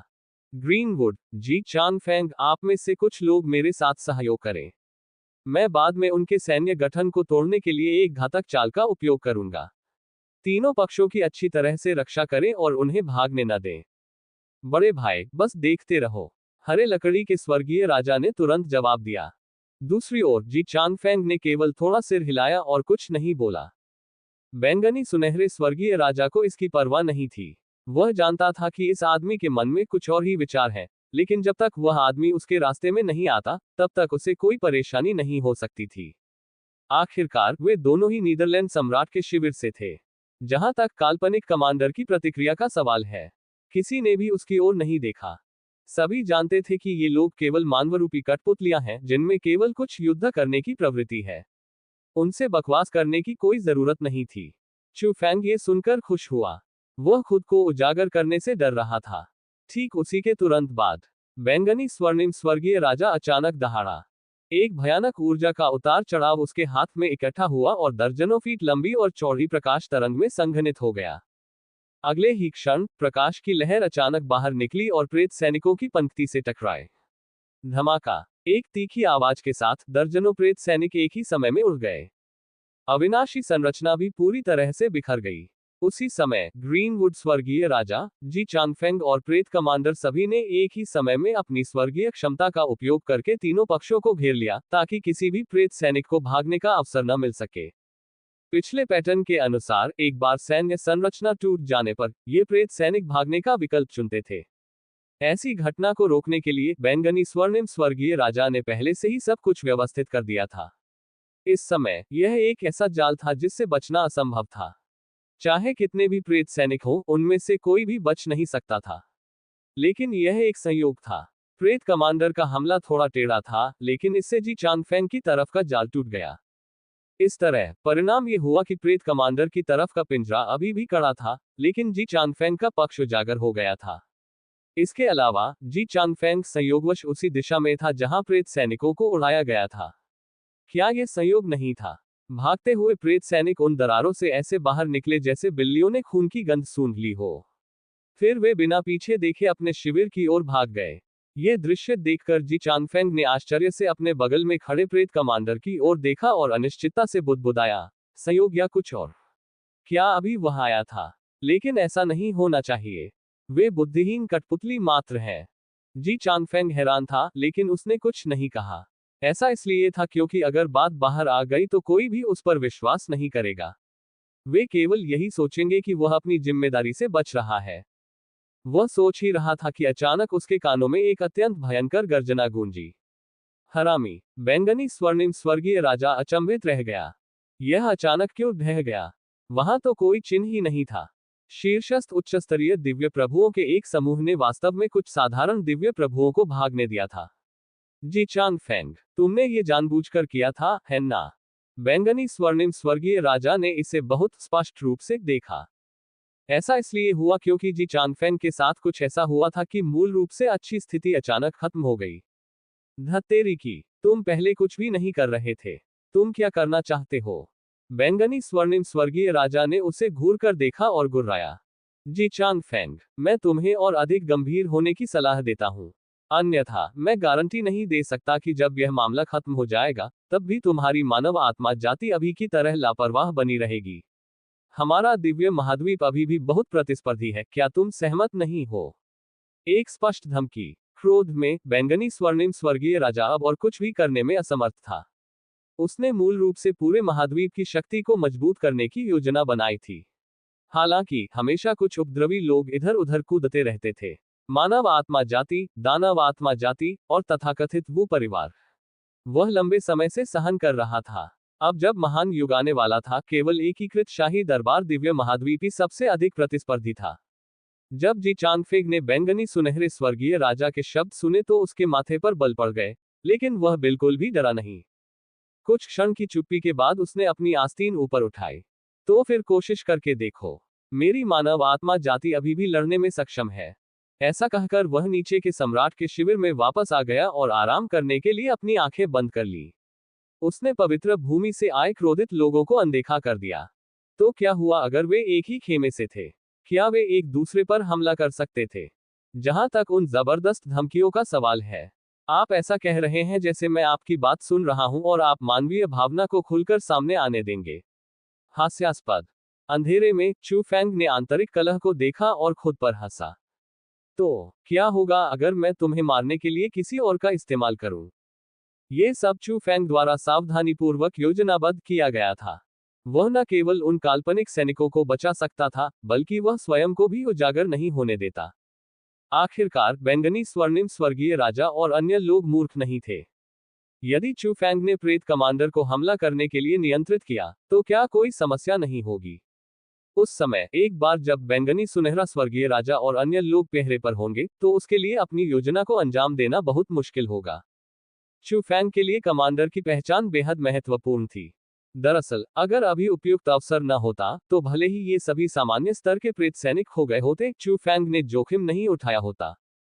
उसे समग्र स्थिति को प्राथमिकता देनी थी। लेकिन किसने सोचा होगा कि जी चांगफेंग का पवित्र भूमि के लोगों के साथ संघर्ष होगा और वह अपना सर्वश्रेष्ठ प्रदर्शन नहीं कर सकेगा। बेशक शायद जी चांगफेंग के पास पहले से ही कोई योजना या व्यवस्था थी। चू फैंग को इसकी परवाह नहीं थी। वह केवल इतना जानता था कि यदि वह इसका अच्छी तरह से उपयोग करेगा तो एक ही पत्थर से दो पक्षियों को मार सकता है। अंतिम परिणाम वास्तव में वैसा ही था जैसा चू फैंग ने उम्मीद की थी। दोनों पक्षों में आंतरिक कलह थी। भले ही जी चांगफेंग को संदेह था, क्योंकि चू फैंग की गतिविधियां बहुत गुप्त थी, उसके लिए कोई सबूत पाना असंभव था। इसके अलावा जी चांगफेंग पहले से ही पवित्र भूमि के साथ दुश्मन बन गया था। चू फैंग को यकीन था कि जी चांगफेंग कुछ नहीं कहेगा। हालांकि उन्होंने यह उम्मीद नहीं की थी कि जी चांगफेंग बैंगनी सुनहरे स्वर्गीय राजा के सवाल के सामने अभी भी इतने अधिक दिखाई देंगे। बस इसी बात पर आधारित चू फैंग आह भरने से खुद को रोक नहीं सका। मानव जाति के रक्त से जुड़े किसी व्यक्ति से जैसी उम्मीद थी। तुम काफी मजबूत हो। जैसे ही चू फैंग खुशी से सोच रहा था, ग्रीन सम्राट का शिविर पहले से ही जयकारों से भर गया था। वे स्पष्टतः एक राउंड हार गए थे, लेकिन ऐसा लग रहा था जैसे वे जीत गए हो। जनरल स्तर के 2/3 से अधिक प्रेत सैनिक बच गए। स्वर्ग सचमुच मेरी मदद कर रहा है। शू वंजुआन आह भरने से खुद को रोक नहीं सका। चू फैंग ने अपने होंठ सिकोड़े। वह कहना चाहता था कि वही था जो उसकी मदद कर रहा था। दुर्भाग्य से दुश्मन को छिपकर सुनने से रोकने के लिए ये शब्द उसके दिल में ही दबाए रह गए। कोई भी उन्हें सुन नहीं सका।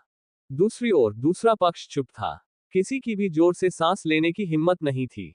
उन्होंने ये राउंड स्पष्ट रूप से जीत लिया था, लेकिन ऐसा लग रहा था जैसे वे हार गए हो।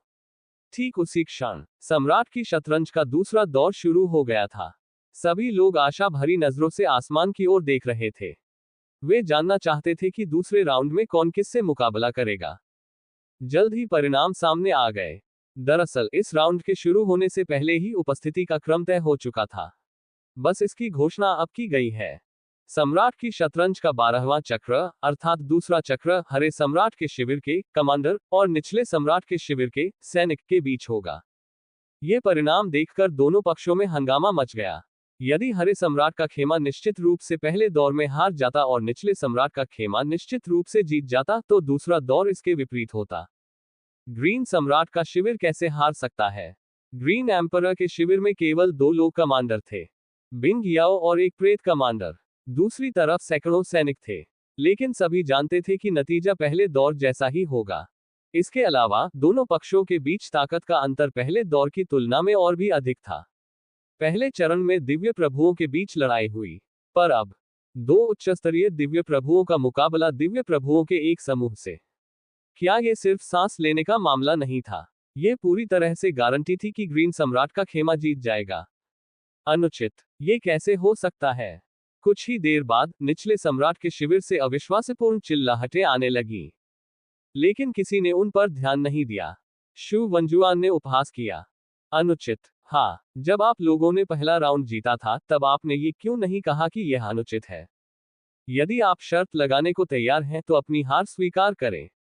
जब आपको पीटा जाए तो सावधान की मुद्रा में खड़े रहें। दूसरे पक्ष के आक्रोशित लेकिन असहाय भाव को देखकर सभी लोग जोर से हंस पड़े। यह अत्यंत अपमानजनक था। इससे पहले उनसे हमारे साथ ऐसा व्यवहार करने को किसने कहा था? जिस समय ग्रीन सम्राट का शिविर जश्न मना रहा था, चू फैंग कुछ और सोच रहा था। दोनों राउंड के दोनों पक्ष पहले ही सामने आ चुके हैं। क्या पिछले राउंड के दोनों पक्ष स्पष्ट नहीं होंगे? उनके सैनिक दुश्मन जनरलों के खिलाफ लड़ रहे थे। चू फैंग ने भौहें सिकोड़ी। ऐसा प्रतीत होता है कि स्थिति बहुत अच्छी नहीं थी। हालांकि उनके पास बहुत से लोग थे, लेकिन उनमें से ज्यादातर लोग ईश्वरीय प्रभु के दायरे से नीचे थे। वे बहुत उपयोगी नहीं थे। केवल वही लोग लड़ सकते थे जिन्हें वह साथ लाया था। दूसरी ओर सामान्य स्तर को प्रतिभाओं से भरा हुआ कहा जा सकता है। ली युआन, हुआन पुयू, दो स्वर्गीय राजा और साधारण दिव्य भगवान विशेषज्ञों का एक समूह। उनकी समग्र शक्ति उनसे कहीं अधिक थी, लेकिन ये दौर सबसे निर्णायक था। निर्णायक लड़ाई। सम्राट के शतरंज के 12वें दौर का परिणाम इस खेल में था। दबाव कम नहीं था। चू फैंग ने गहरी सांस ली। जैसे ही वह इस स्थिति से बाहर निकलने का उपाय सोचने लगा, उसका दिमाग तेजी से घूमने लगा। अपने हाथों में मौजूद ताकत का उपयोग कैसे करें ताकि दूसरे पक्ष की महत्वपूर्ण ताकत को सबसे बड़ी सीमा तक हराया जा सके और अंतिम जीत हासिल की जा सके। जैसे ही वह ये सोच रहा था, शतरंज की दूसरी बाजी शुरू हो चुकी थी। बिंग याओ ठंडे भाव के साथ आगे चला गया। उसकी आंखों में अभी भी गुस्सा था। चू फैंग ने उसे बहुत क्रोधित कर दिया था। उसने अभी तक अपना गुस्सा बाहर नहीं निकाला था। इसके अलावा उसके पक्ष के जनरल स्तर के सैनिकों का लगभग सफाया हो चुका था, जिसने बिंग याओ के दिल में आग में घी डालने का काम किया। बिंग याओ की वर्तमान स्थिति को देखते हुए चू फैंग दुश्मन सैनिकों के लिए चिंतित महसूस करने से खुद को रोक नहीं सका। गलती से दूसरे पक्ष को खत्म मत कर देना, है न? मुझे ऐसा नहीं लगता। दूसरे पक्ष के सैनिकों में अभी भी कई जीवित लोग हैं। वे जानते हैं कि वे निश्चित रूप से हार जाएंगे, इसलिए वे शायद लड़ाई की शुरुआत में ही भाग जाएंगे। हालांकि अगर वह हमारे सामने बैठे उस बेशर्म स्वर्गीय राजा को मार सकती है, तो ये सही होगा। चू फैंग ने बुदबुदाया। उसने दुश्मन सैनिकों के बीच खड़े दो असाधारण विशेषज्ञों की ओर देखा। 7वां भाई बेरसिक बिजली स्वर्गीय राजा और 8वां भाई धुंधला धुंध स्वर्गीय राजा। इन दोनों लोगों को सैनिक स्तर पर दूसरे पक्ष द्वारा स्थापित धोखेबाज माना जा सकता है। यदि साधारण सैनिक उनका सामना करें तो वे निश्चित रूप से जीतेंगे। हालांकि इस बार वे बहुत भाग्यशाली नहीं थे। क्रोधित बिंग याओ से मुलाकात। दोनों स्वर्गीय राजाओं को ये सब पता था और उनके चेहरे पर कटुता थी। अरे, मैं इतना बदकिस्मत क्यों हूं कि मुझे बिंग याओ, इस जानलेवा सितारे का सामना करना पड़ा। उन्होंने पहले भी देखा था कि उनके बॉस के साथ टकराव में यह महिला किसी नुकसान में नहीं थी। एक राक्षस कहीं से प्रकट हो गया था। तथाकथित मास्टर भगवान स्तर का युद्ध अनुभव जिस पर उन्हें इतना गर्व था, इस महिला के सामने बेकार लग रहा था। ऐसा लग रहा था जैसे यह महिला पहले से ही भगवान को देखने की आदी थी। इसके अलावा उसकी कुछ पद्धतियां तो स्टारलाइट गॉड राजवंश जैसी लगती थी। क्या वह भी प्राचीन काल की कोई आकृति हो सकती है? लेकिन उन्हें इसका कोई आभास क्यों नहीं हुआ? पवित्र भूमि के कुछ स्वर्गीय राजा उलझन में थे। बहुत देर तक सोचने के बाद भी उन्हें कोई सुराग नहीं मिला, इसलिए वे आगे सोचने की जहमत नहीं उठा सके। अब उन्हें ये सोचना था कि कैसे बचें। बेशक वे अपने पक्ष के करीब भी रह सकते हैं। युद्ध शुरू होते ही वे भाग जाते। हालांकि दोनों स्वर्गीय राजा चिंतित थे कि वह रहस्यमय महिला अचानक कुछ विशेष विधि का उपयोग करेगी। ऐसा लग रहा था कि यह महिला कोई भी काम नहीं कर सकती। दोनों पक्षों के सैनिक स्थिर खड़े थे। उनकी आभा से ऐसा लग रहा था कि दूसरी ओर बस लोगों का समुद्र था।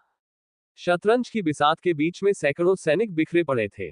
बेशक पवित्र भूमि से आए कुछ सैनिक बहुत सचेत होकर शतरंज के खेल के किनारे पर खड़े थे। वे तो बस भागने के लिए युद्ध शुरू होने का इंतजार कर रहे थे। इसमें स्वाभाविक रूप से बेरसिक लाइटनिंग हेवनली किंग और हेजी मिस्ट हेवनली किंग शामिल थे। हालांकि वे दोनों थोड़े घबराए हुए थे। उन्होंने गंभीरता से बिंग याओ को देखा। उन्हें जो एकमात्र प्रतिक्रिया मिली वह बिंग याओ की ओर से एक ठंडी मुस्कान थी। उन दोनों ने जल्दी से अपना सिर नीचे कर लिया। वे इस उग्र महिला को फिर से क्रोधित करने से डरते थे। हालांकि कुछ लोग सिर्फ शो देखना चाहते थे। चू फैंग ने अपनी भौहें उठाई और तुरंत चिल्लाया, अरे बूढ़ी औरत, क्या तुम ये कर सकती हो या नहीं? यदि आप उन दो स्वर्गीय राजाओं को मार सकते हैं तो मैं इस बार आपको श्रेय दूंगा। बिंग याओ की छाती ऊपर नीचे होने लगी। वह स्पष्टतः क्रोधित थी। हालांकि वह चू फैंग के लिए कुछ नहीं कर सकी। वह चू फैंग पर अपनी सांस भी बर्बाद करने की जहमत नहीं उठा सकती थी, क्योंकि बिंग याओ जानती थी कि वह निश्चित रूप से चू फैंग जैसे खलनायक का मुकाबला नहीं कर सकती थी।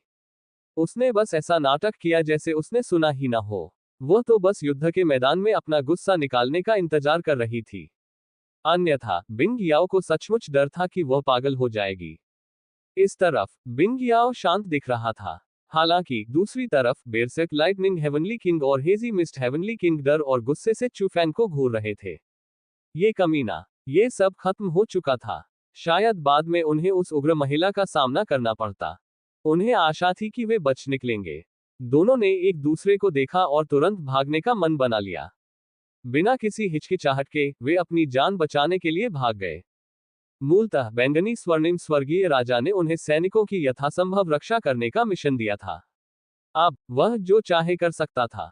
उनका जीवन कहीं अधिक महत्वपूर्ण था। अगले ही पल दुनिया में अचानक ऊंची आवाज गूंज उठी। वहां कोई चेतावनी नहीं थी। ये दोनों पक्षों की प्रतिक्रिया गति का परीक्षण था। बेरसेक लाइटनिंग हेवनली किंग और हेजी मिस्ट हेवनली किंग काफी शक्तिशाली थे और उनकी प्रतिक्रियाएं काफी तेज थीं। जिस समय युद्ध शुरू हुआ वे पहले ही आगे बढ़ने लगे थे। शतरंज के ग्रिड और उनके शिविर के बीच शायद केवल कुछ हजार मीटर की दूरी होगी। उनके जैसे विशेषज्ञों के लिए ये दूरी संभवतः केवल एक कदम दूर थी। हालांकि जैसे ही उन दोनों ने एक कदम आगे बढ़ाया, उनके सामने का स्थान अचानक हिल गया। अगले ही पल बिंग याओ शांति से बाहर चला गया। वह वास्तव में अंतरिक्ष पार करके यहां आई थी। एक और टेलीपोर्टेशन प्रकार का खजाना। ये देखकर चू फैंग ने अपनी भौहें उठाईं। इसके अलावा ये भारी पृथ्वी स्वर्गीय राजा के हाथ वाले से कहीं अधिक शक्तिशाली लग रहा था। ये कम से कम एक मास्टर गॉड वेपन स्तर का टेलीपोर्टेशन प्रकार का खजाना था। बिंग याओ, उसके पास वाकई बहुत सारी अच्छी चीजें हैं। वह कहां से आई है? चू फैंग और भी अधिक उत्सुक हो गया। उन दोनों की पहली मुलाकात स्टारगेट में हुई थी। स्टारगेट के संरक्षक स्वर्गीय मास्टर, ऐसा लग रहा था जैसे वह इस महिला से बहुत डर रहे थे। आपको ये जानना होगा कि स्टारगेट स्टारलाइट गॉड राजवंश के दौरान एक महत्वपूर्ण रणनीतिक स्थान था। इसमें पूरे ब्रह्मांड में शीघ्रता से टेलीपोर्ट करने की क्षमता थी। स्टारगेट गार्जियन को इतना भयभीत और यहां तक कि सम्मानजनक बनाने में सक्षम होना, ये और अधिक दिलचस्प होता जा रहा है। चू फैंग मुस्कुराया। वह युद्ध देखता रहा। स्पष्टतः ये पहली बार था जब बिंग याओ ने ऐसे खजाने का उपयोग किया था। दुश्मन खेमे के लोग भी हैरान रह गए। बैंगनी स्वर्णिम स्वर्गीय राजा की अभिव्यक्ति अत्यंत कुरूप थी। अरे नहीं, ओल्ड सेवेंथ और ओल्ड आठथा खतरे में है। हरे लकड़ी के स्वर्गीय राजा की भी अभिव्यक्ति गंभीर थी। लेकिन उनमें से कोई भी कुछ नहीं कर सका। नीचे जाओ और उन्हें बचाओ। ये तो मौत को आमंत्रित करने जैसा होगा। बिजली की सजा एक योद्धा की ताकत पर आधारित थी।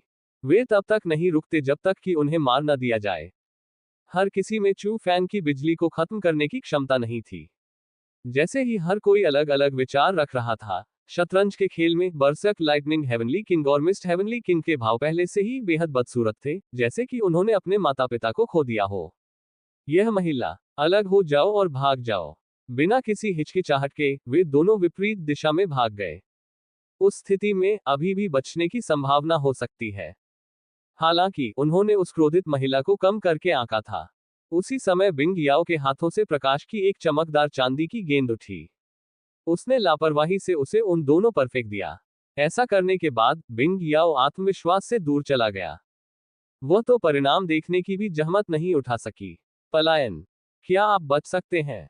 क्या वे अपने बारे में बहुत ऊंचा नहीं सोचते थे? तो क्या हुआ अगर वे कभी मास्टर भगवान थे? उनकी रैंक में बहुत गिरावट आई थी और उनकी आत्माएं हमेशा के लिए गंभीर रूप से घायल हो गई थी। यदि तथाकथित मास्टर भगवान स्तर की चेतना न होती तो वे उसी रैंक के योद्धाओं के बराबर भी नहीं होते। यह एक विशाल जहाज की तरह था जिसमें हर जगह से पानी टपक रहा था। यह बहुत बड़ा और डरावना लग रहा था, लेकिन एक समय ऐसा आएगा जब ये डूब जाएगा। और बिंग याओ के लिए क्या मास्टर भगवान की चेतना बहुत शक्तिशाली थी। इसलिए अगले ही क्षण दोनों प्रकाश गेंदों ने लगभग तुरंत ही दोनों स्वर्गीय राजाओं को पकड़ लिया। तभी धरती को हिला देने वाला विस्फोट हुआ। गड़गड़ाहट। इस भीषण विस्फोट से आसपास का स्थान भी तहस नहस हो गया। यह महिला भी ऐसी थी जो अंतरिक्ष को तहस नहस कर सकती थी। इस तरह के हमले के तहत दो स्वर्गीय राजा, जो केवल प्रथम बारी और द्वितीय बारी थे, स्वाभाविक रूप से बच नहीं सके। वे तुरंत वाष्पीकृत हो गए। उनके पास चीखने का भी समय नहीं था। यह दृश्य देखकर चू फैंग डर महसूस करने से खुद को रोक नहीं सका। फुफकार। सौभाग्य से वे एक ही खेमे से थे और एक दूसरे पर हमला नहीं कर सके। अन्यथा उसका छोटा शरीर उस स्त्री का एक भी वार सहन नहीं कर पाता। जैसे ही वह शर्मिंदा महसूस कर रहा था, अचानक दुनिया पर काले बादल छा गए। एक महान ईश्वर की मृत्यु के बाद भी उन्हें वह सम्मान मिलना चाहिए जिसके वे हकदार थे। बस ये था कि यह गरिमा सचमुच कांप रही थी। ये भारी पृथ्वी स्वर्गीय राजा के समय से भी बदतर था। केवल खून की कुछ बूंदें ही बरसी। उनके पास यह नहीं भी हो सकता है। भले ही वे मर जाएं, उन्हें फिर से खुद को शर्मिंदा करना पड़ेगा। ये वास्तव में उन्हें मार रहा है। चू फैंग ने बुदबुदाया। ये दृश्य देखकर बैंगनी स्वर्णिम स्वर्गीय राजा तुरंत अत्यंत उदास हो गया। उसके शरीर से एक शक्तिशाली आभा फूट पड़ी और यहाँ तक कि दुनिया भी कांप उठी। बिंग याओ, तुमने मेरे भाई को मार डाला। मैं इस कर्ज को याद रखूंगा। बिंग याओ को उससे कोई परेशानी नहीं थी। अयोग्य और उग्र, अगर तुम में क्षमता है तो दौड़कर आओ और मुझसे लड़ो। क्या आप में हिम्मत है?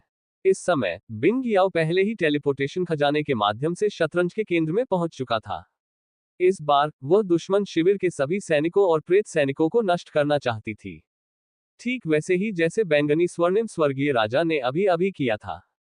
हालांकि इस बार दूसरे पक्ष के पास चू फैंग जैसा असामान्य धोखेबाज नहीं था। दिव्य प्रभु क्षेत्र से नीचे सैनिकों का एक समूह बिंग याओ के सामने चींटी भी नहीं था। भागने की बात तो दूर, उन्हें पीछे मुड़कर देखने का भी मौका नहीं मिला। बिंग याओ के हाथ की एक सहज लहर से अनगिनत ठंड ने तुरंत दुनिया को जमा दिया। अगले ही क्षण अपनी उंगलियों के एक झटके के साथ पापा बर्फ जम गई। उसके साथ ही सैकड़ों काल्पनिक सैनिक भी जम गए। बिंग याओ ने सोचा कि उसने ये काम पहले ही बहुत अच्छे से कर लिया है।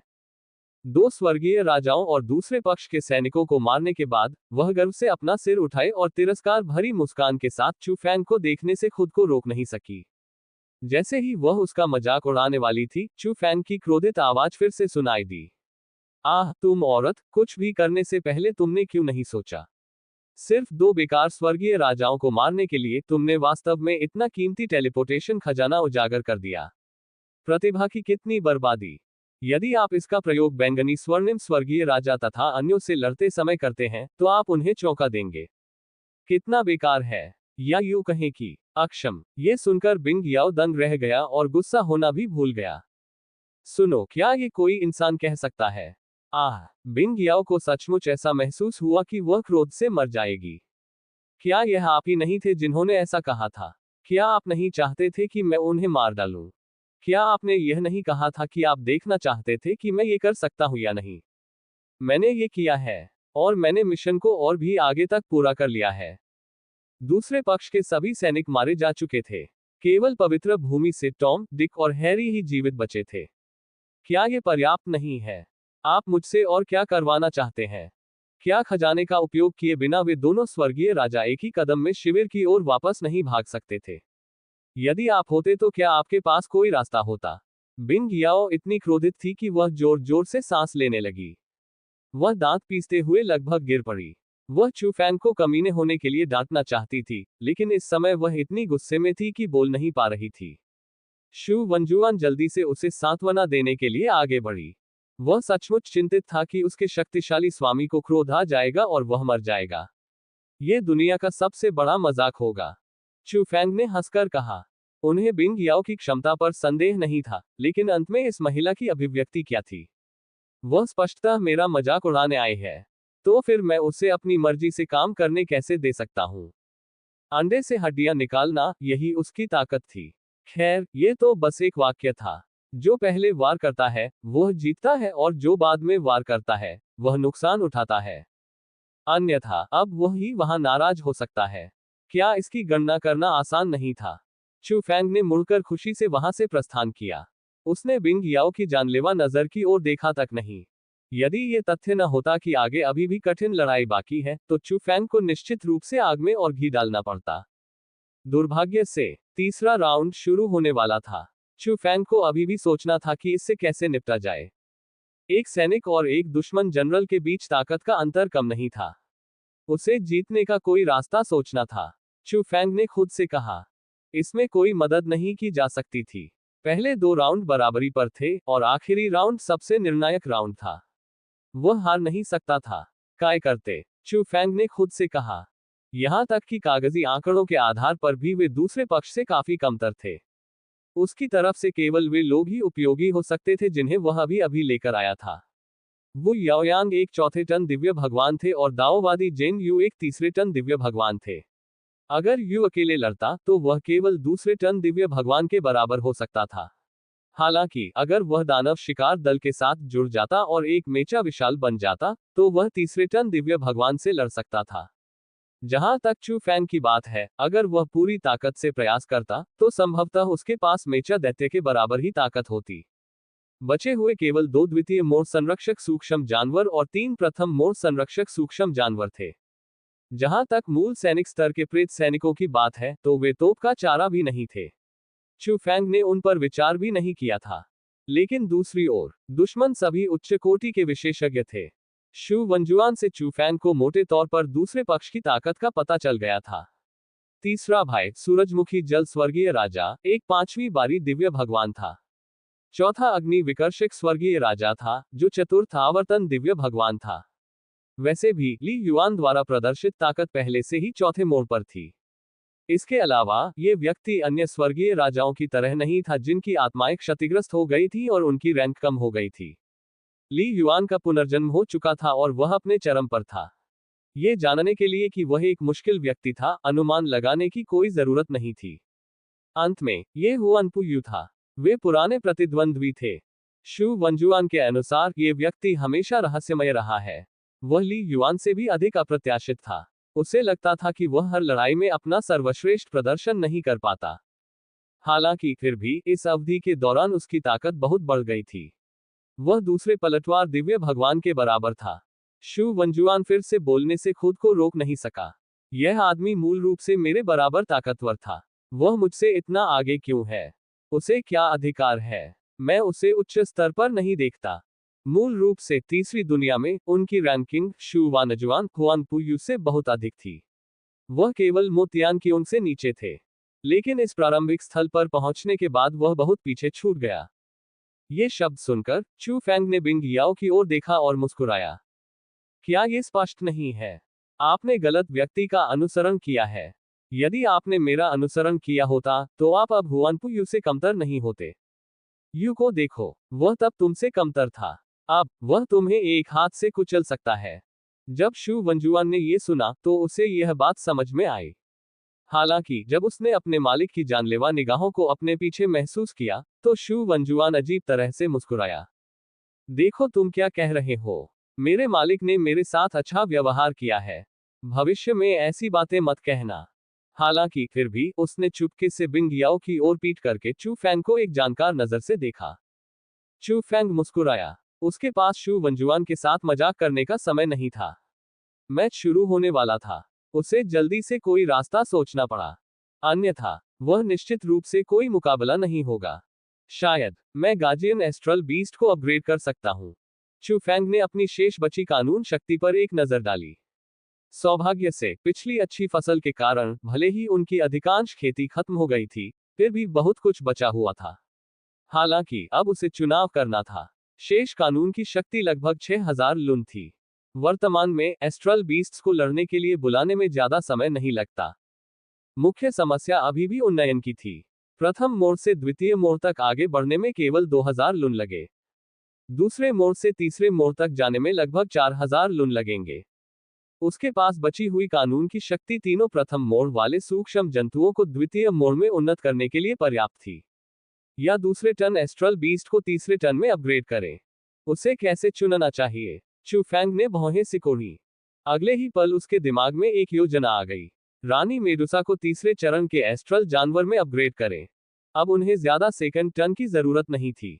भले ही 3 सेकंड टन एस्ट्रल बीस्ट से एक साथ हमला करें, वे चौथे टन को रोक नहीं पाएंगे। बेशक तीसरी बारी की रानी मेडुसा पर्याप्त नहीं थी, लेकिन यह मत भूलिए कि रानी मेडुसा एक अत्यंत भयानक कौशल के साथ पैदा हुई थी। पत्थरीकरण। पत्थर बनने वाली रोशनी से टकराने पर व्यक्ति पूरी तरह पत्थर की मूर्ति में बदल जाएगा। यहां तक कि उसकी आत्मा भी कैद हो जाएगी। अचानक से ऐसा करने पर इसका चमत्कारी प्रभाव हो सकता है। चू फैंग को इसी की जरूरत थी।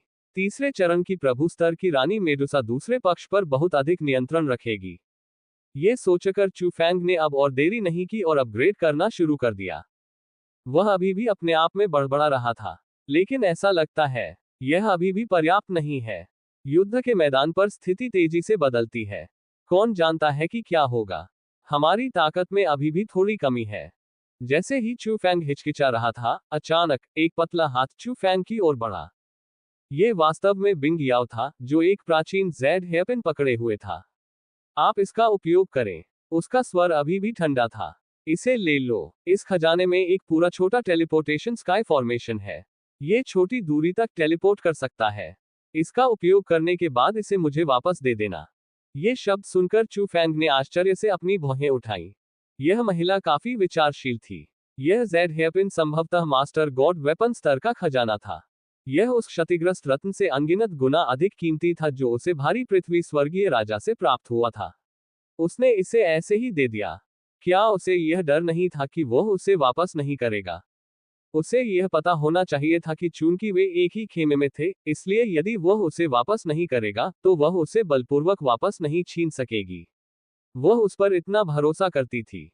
चू फैंग ने भावुक होकर आह भरी। आप मेरे चरित्र पर इतना भरोसा करते हैं, लेकिन यह मेरे लिए चीजें मुश्किल बना देता है।